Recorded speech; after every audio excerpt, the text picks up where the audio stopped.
오늘 우리가 다 함께 나눌 말씀은 에베소서 5장 22절부터 33절까지 말씀입니다. 본문을 제가 봉독하겠습니다. 아내들이여 자기 남편에게 복종하기를 주께 하듯하라. 이는 남편이 아내의 머리됨이 그리스도께서 교회의 머리됨과 같음이니 그가 바로 몸의 구주시니라. 그러므로 교회가 그리스도에게 하듯 아내들도 범사에 자기 남편에게 복종할지니라. 남편들아 아내의 사랑하기를 그리스도께서 교회를 사랑하시고 그 교회를 위하여 자신을 주심같이 하라. 이는 곧 물로 씻어 말씀으로 깨끗하게 하사 거룩하게 하시고 자기 앞에 영광스러운 교회로 세우사 티나 주름 잡힌 것이나 이런 것들이 없이 거룩하고 흠이 없게 하려 하시니라. 이와 같이 남편들도 자기 아내의 사랑하기를 자기 자신과 같이 할지니 자기 아내를 사랑하는 자는 자기를 사랑하는 것이라. 누구든지 언제나 자기 육체를 미워하지 않고 오직 양육하여 보호하기를 그리스도께서 교회에게 함과 같이 하나니 우리는 그 몸의 지체이니라.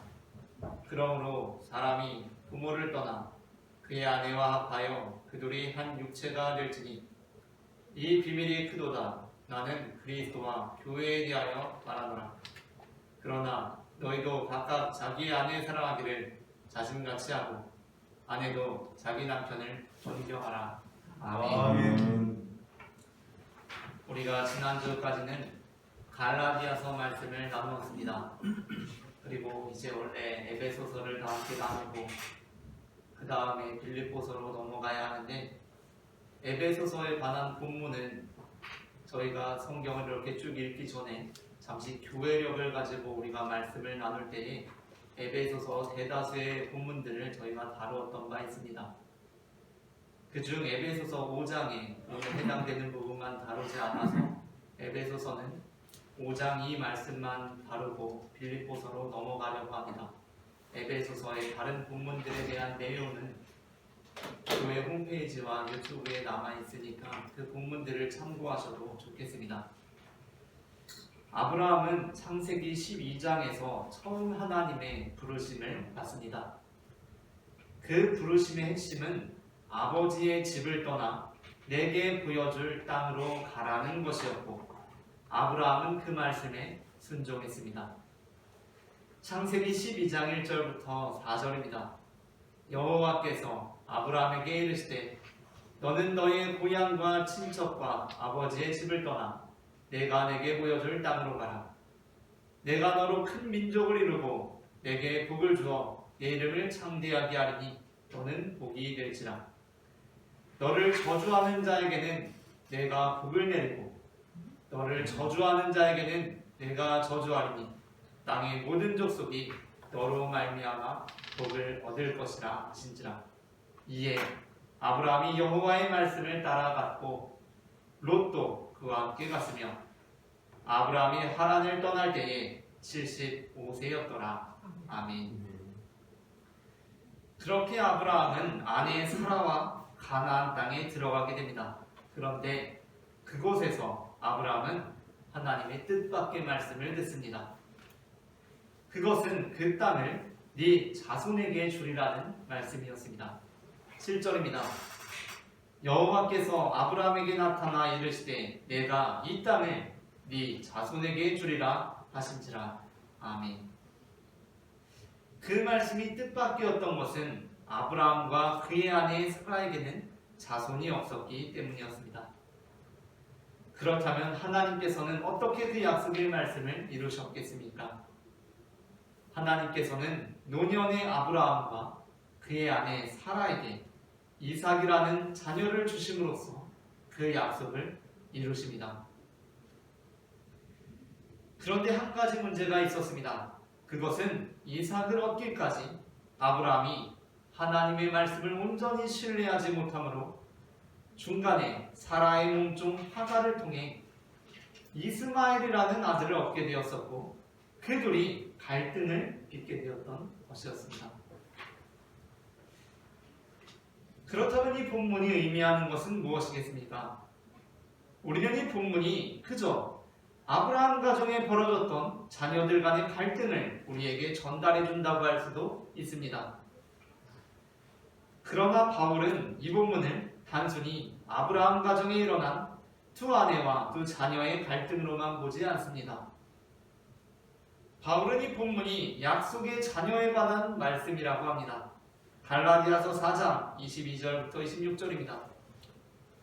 기록된 바 아브라함에게 두 아들이 있으니 하나는 여종에게서 하나는 자유 있는 여자에게서 났다 하였으며 여종에게서는 육체를 따라 났고 자유 있는 여자에게서는 약속으로 말미암았느니라. 이것은 비유니 이 여자들은 두 언약이라. 하나는 신의 산으로부터 종을 낳은 자니 곧 하갈이라. 이 하갈은 아라비아에 있는 신의 산으로서 지금 있는 예루살렘과 같은 곳이니 그가 그 자녀들과 더불어 종노릇하고 오직 위에 있는 예루살렘은 자유자니 곧 우리 어머니라. 아멘. 그러니까 아브라함의 가정에 있었던 이스마엘과 이삭의 관계에 대한 본문은 단순히 지난날 이스마엘과 이삭의 관계를 우리에게 전해주는 것이 아니라 오늘날 육체의 자녀와 약속의 자녀의 관계가 어떠한지를 보여주는 본문이라는 것입니다. 에베소서 역시 마찬가지입니다. 에베소서 5장에서 바울은 아내와 남편의 관계가 어떠해야 하는지에 관하여 말씀하면서 창세기 2장 24절 본문을 인용합니다. 에베소서 5장 31절입니다. 그러므로 사람이 부모를 떠나 그의 아내와 합하여 그들이 한 육체가 될지니. 아멘. 이 본문이 창세기 2장 24절 본문을 인용한 것입니다. 에베소서 5장 31절에서 인용하고 있는 창세기 2장 24절 본문은 하나님께서 아담의 갈빗대로 여자를 만드신 후 여자와 남자를 만나게 하신 사건에 관하여 이러므로 남자가 부모를 떠나 그의 아내와 합하여 둘이 한 몸을 이룰지로다 라고 간단하게 정리한 내용을 담고 있습니다. 그런데 바울은 이 본문이 단순히 아담과 하와에 관한 말씀이 아니라고 합니다. 물론 그럴 것입니다. 이 본문은 아담과 하와에 관한 말씀이 아니라 모든 남자들과 모든 여자들에게 해당되는 말씀입니다. 즉, 본문의 의미는 남자는 자신과 같은 남자가 아니라 여자와, 그리고 여자 역시 여자가 아니라 남자와 결혼하여 살라는 것입니다.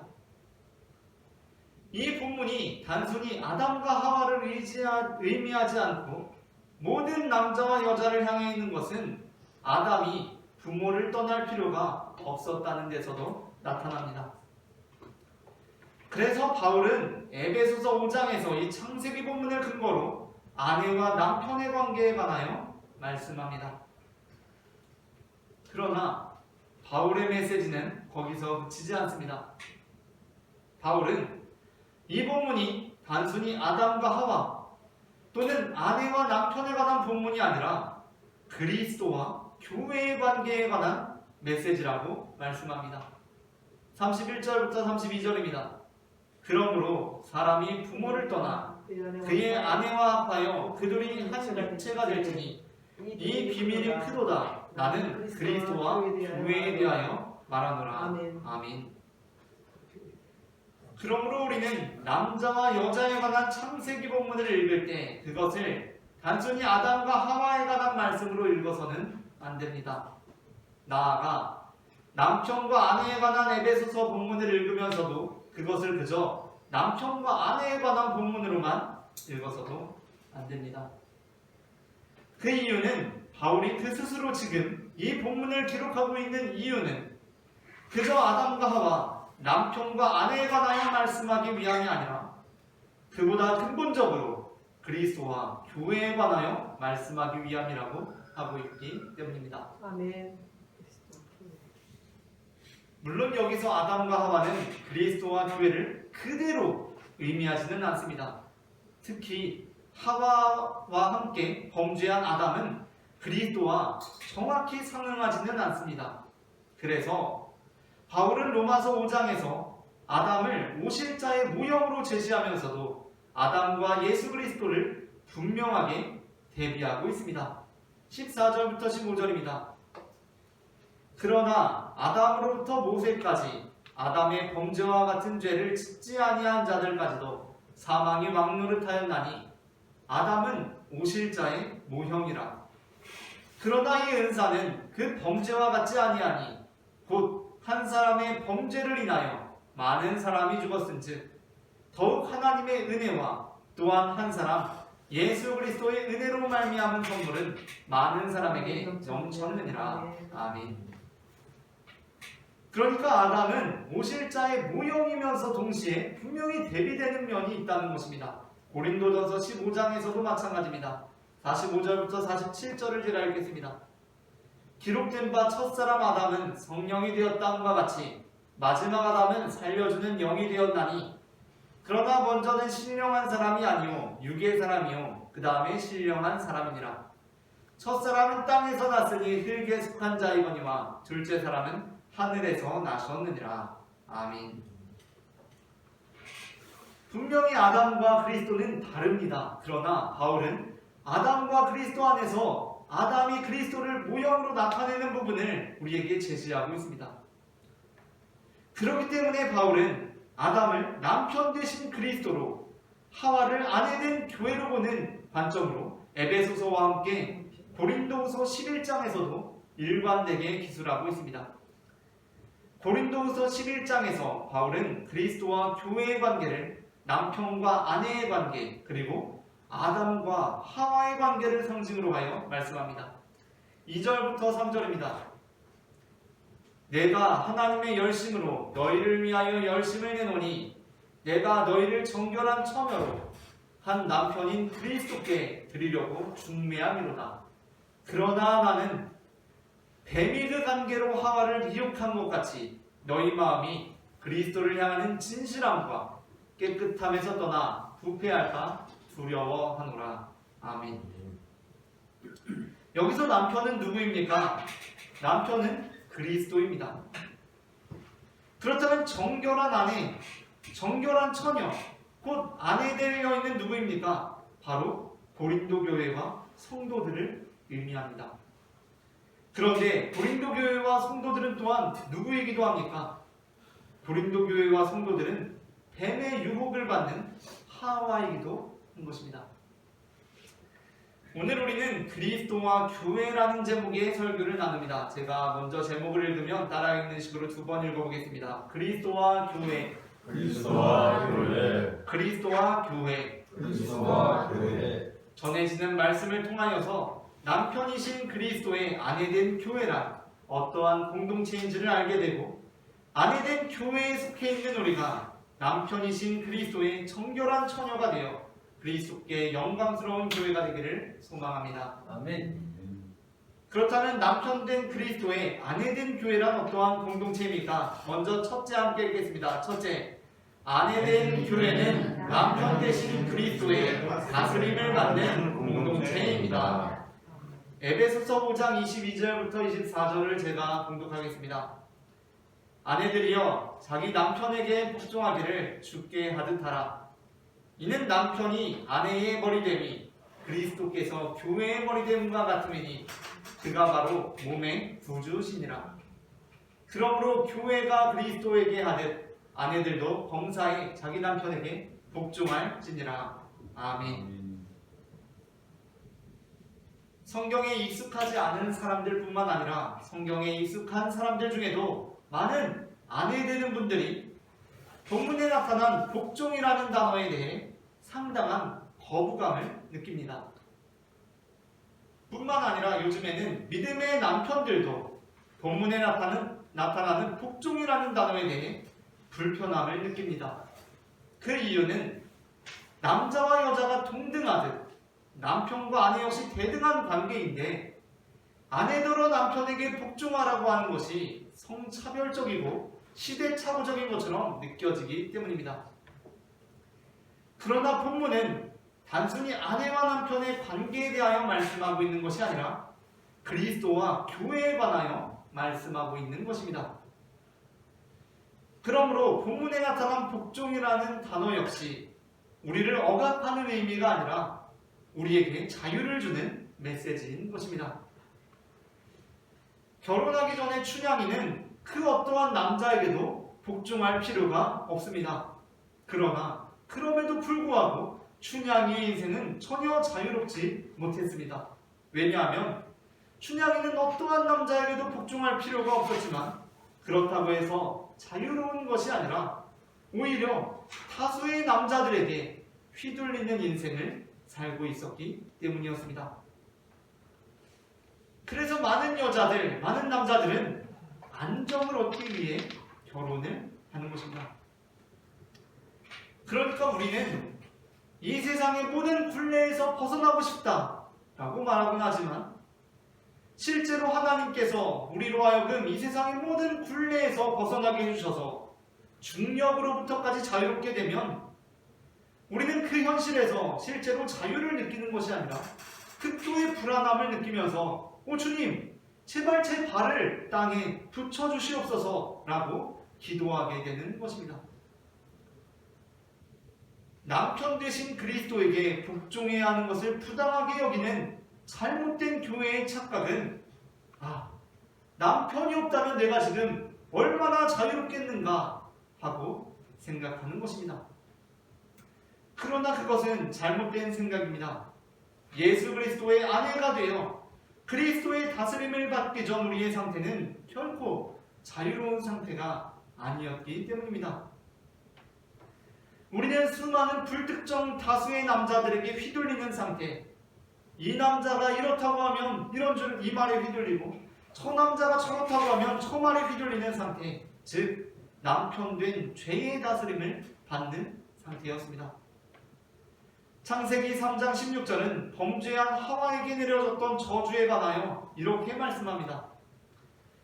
또 여자에게 이르시되 내가 내게 임신하는 고통을 크게 더하리니 내가 수고하고 자식을 낳을 것이며 너는 남편을 원하고 남편은 너를 다스릴 것이니라 하시고 아멘.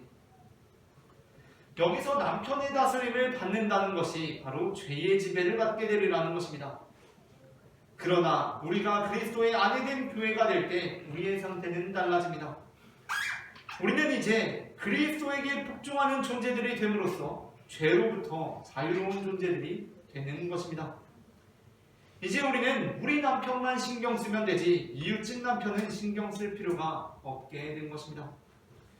다음으로 둘째 함께 읽겠습니다. 둘째, 아내된 교회는 남편 대신 그리스도의 사랑을 받는 공동체입니다.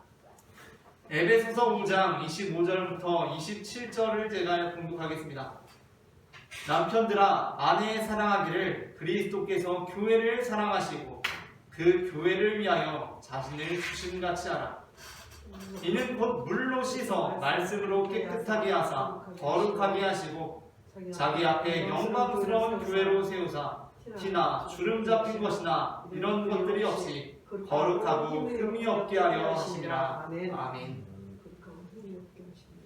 에베소서 5장은 교회를 향하신 그리스도의 사랑을 천명하며 시작됩니다.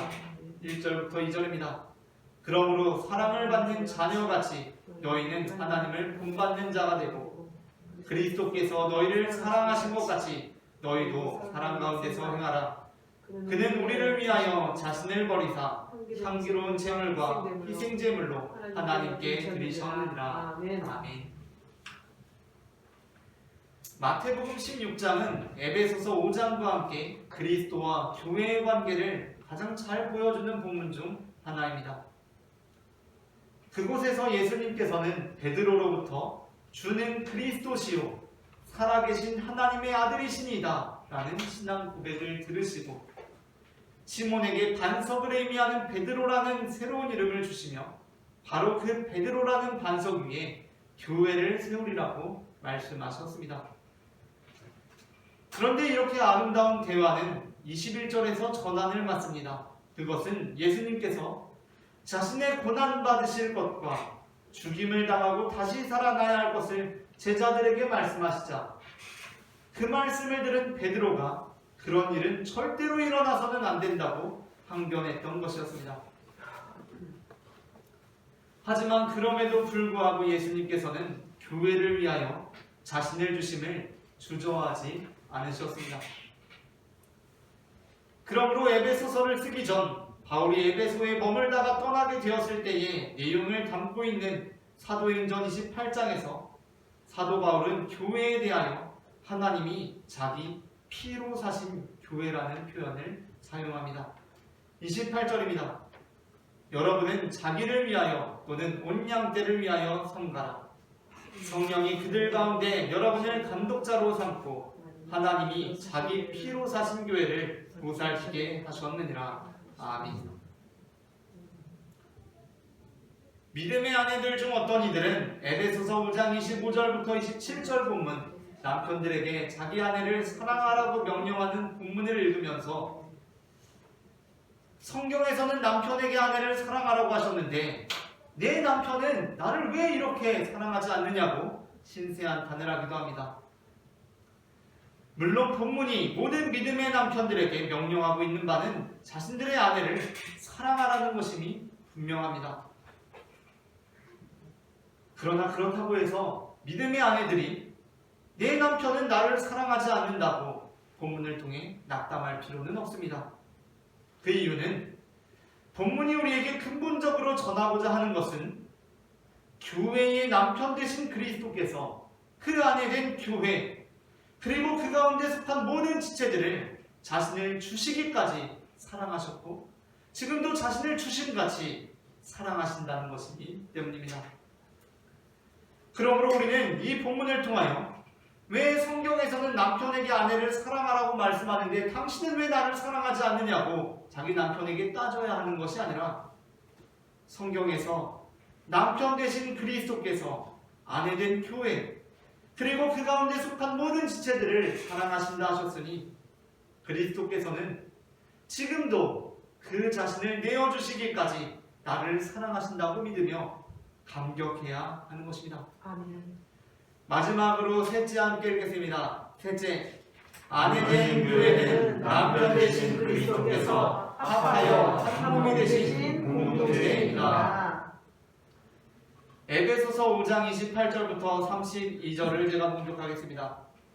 이와 같이 남편들도 자기 아내의 사랑하기를 자기 자신과 같이 할지니 자기 아내를 사랑하는 자는 자기를 사랑하는 것이라. 누구든지 언제나 자기 육체를 미워하지 않고 오직 양육하여 보호하기를 그리스도께서 교회에게 함과 같이 하나니 우리는 그 몸의 지체임이라. 그러므로 사람이 부모를 떠나 그의 아내와 합하여 그들이 한 육체가 될지니 이 비밀이 크도다. 나는 그리스도와 교회에 대하여 말하노라. 아멘. 아멘. 앞서 나누었던 바와 같이 에베소서 5장 31절에서 바울이 인용하고 있는 창세기 2장 24절 본문은 하나님께서 아담의 갈빗대 하나를 취하셔서 여자를 만드시고 남자와 여자를 만나게 하신 사건을 보도한 후에 그 사건을 종합 정리하며 마무리 짓고 있는 내용입니다. 그런데 몇 가지 문제가 있습니다. 그것은 창세기 본문에서는 그 둘이 아담과 하와가 한 몸이 된 과정이 나타나지 않고 있다는 것입니다. 오히려 그보다도 이들은 사실 여자가 남자의 갈빗대로 있는 한 몸이었던 상태에서 오히려 이제 서로 떨어져 나온 형국입니다. 그렇게 생각해보면 남자와 아내가 합하여 둘이 한 몸을 이룬다는 본문은 창세기 안에서는 어색하게 느껴집니다. 뿐만 아니라 창세기에서 아담은 애초에 부모가 없기 때문에 부모를 떠난 적도 없습니다. 그렇다면 31절에서 인용하고 있는 이 본문이 창세기에서 사용될 때는 잘못된 것입니까? 그렇지 않습니다. 그러므로 바울은 바로 이 창세기의 말씀이 단순히 아담과 하와에 관한 말씀이 아니라 그리스도와 교회에 관한 말씀이라고 합니다. 아담은 하와를 만나기 위해 부모를 떠난 적이 없습니다. 그러나 예수 그리스도께서는 우리를 만나기 위해 아버지의 집을 떠나셨습니다. 그러므로 마태복음 1장 1절은 이 땅 가운데 오신 예수 그리스도에 관하여 말씀하기 시작하면서 바로 그 예수 그리스도를 아버지의 집을 떠난 아브라함의 자손이라고 소개합니다. 마태복음 1장 1절입니다. 마태복음 1장 1절입니다. 아브라함과 다윗의 자손 예수 그리스도의 계보라. 아멘. 본문에서 예수 그리스도를 아브라함의 자손으로 소개하고 있는 그 이유는 아브라함이 하나님의 말씀에 순종하여 아비의 집을 떠난 사람이기 때문입니다. 창세기 12장 1절입니다. 여호와께서 아브라함에게 이르시되 너는 너의 고향과 친척과 아버지의 집을 떠나 내가 내게 보여줄 땅으로 가라. 아멘. 예수님께서는 그렇게 하나님의 뜻을 따라 아버지의 집을 떠나 우리에게 오셨습니다. 그래서 바울은 그 사건을 사람이 부모를 떠나 아내와 한 몸을 이루게 된 사건으로 제시하고 있습니다. 사실 많은 경우 인간이 범죄한 창세기 3장에서 범죄한 아담은 그 아내 된 하와에게 모든 범죄의 책임을 전가한 비겁하고 못난 남편의 전형으로 묘사되곤 합니다.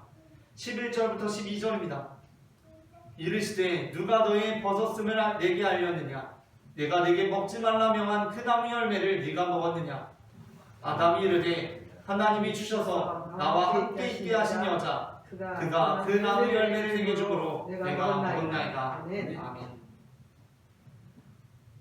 그리고 그와 대조적으로 하나님은 그들에게 가죽옷을 지어주심으로 은혜를 베푸시는 분으로 그려집니다. 21절입니다.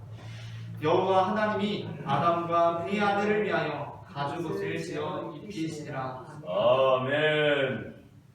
그래서 우리는 이 본문을 토대로 인간의 죄를 사하시기 위해 최초로 짐승의 피를 흘리는 제사를 스스로 드리시는 하나님의 모습을 들여보게 됩니다. 그러나 성경에 그 제사가 그려져 있지는 않고 그 대목에 다른 본문이 기록되어 있습니다. 그것은 아담이 그의 아내 이름을 하와라 불렀다는 것입니다. 20절입니다. 아담이 그의 아내의 이름을 하와라 불렀으니 그는 모든 산자의 어머니가 됨이더라. 아멘. 사실 아담은 이미 하나님께서 여자를 그에게 이끌어 오실 때 다른 생물들의 이름을 붙여주었던 바 있습니다.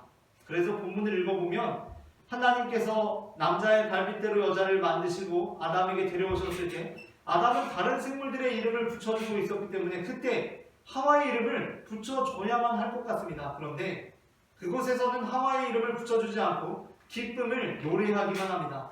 예, 살 중에 살이요 뼈 중에 뼈로다 라고 노래합니다. 그런데 하와의 이름을 붙이지는 않습니다. 그리고 이제야 비로소 하와 때문에 자기 자신도 그 범죄에 가담하게 되고 모든 것이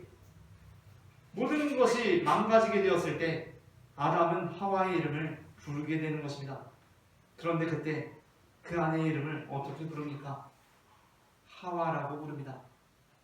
우리가 성경의 줄을 보면 하와하고 그 아래 하와의 뜻은 생명이다 라고 기록되어 있습니다. 이는 하나님께서 우리를 위해 가죽옷을 입히신 사건이 마지막 아담이신 예수 그리스도께서 범죄한 우리를 생명이라고 부르신 사건임을 암시합니다. 예수님께서는 우리가 범죄했고 우리로 인해 모든 일이 그르쳐졌다고 해서 우리를 사망이라고 부르지 않으셨습니다. 그래도 우리가 예수님께서 사랑하는 사람이고 예수님의 생명과 같은 존재라고 우리를 불러주셨습니다. 그러므로 남편된 우리가, 아내된 우리가 우리의 배우자를 대할 때 역시 어떻게 해야 하겠습니까? 우리의 마음에 혹시 이런 생각이 있지 않습니까? 저 아내 때문에, 저 남편 때문에 큰 손해를 보게 되었구나. 인생이 휘청거리게 되었구나. 그래서 그 아내의 이름을, 남편의 이름을 우리는 어떻게 부르고 있습니까? 그러나 그 죽음과도 같은 순간에 아담이 자신의 아내를 생명이라고 부른 것처럼 우리 또한 우리의 배우자를 그러한 순간일지라도 나의 목숨과도 같은 소중한 존재로 여길 수 있어야 한다는 것입니다. 말씀을 마칩니다. 그리스도의 아내 된 교회는 남편 대신 그리스도의 다스림을 받는 공동체이고 그리스도의 사랑을 받는 공동체이며 그리스도께서 비록 범죄하였을지라도 친히 아버지의 집을 떠나 우리에게 오셔서 합하여 한 몸이 되신 공동체입니다. 우리가 범죄한 우리를 위하여 자신을 내어주시고 여전히 우리를 당신의 아내로 삼아주시는 그리스도께 감사하며 우리 또한 우리의 배우자를 생명처럼 소중히 여기는 성도가 되기를 소망합니다.